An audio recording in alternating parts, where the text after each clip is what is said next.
ঈদের সকাল ভোরের আলো ফোটার সাথে সাথেই করিম চাচার বাড়িতে একটা সাজ সাজ রব। উঠোনের কোণে বাঁধা মোটা তাজা গরুটা শেষবারের মতো হাম্বা ডেকে উঠেছিল। করিম চাচা ফজরের নামাজ পড়েই তদারকি শুরু করেছেন। ঈদ ছেলে মেয়েরা নতুন জামা পরে এঘর ওঘর করছে।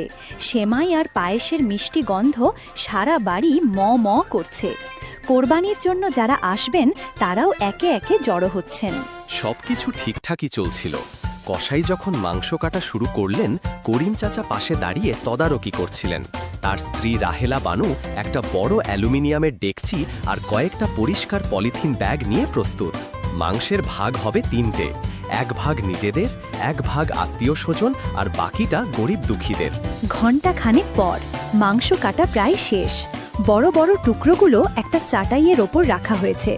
রাহেলা বানু কসাইকে বললেন, বাবা, ওই যে রান আর সিনার মাংসের সবচেয়ে ভালো অংশটা ওটা আগে আলাদা করে রাখো তো, ওটা বিল্লি চাচির জন্য।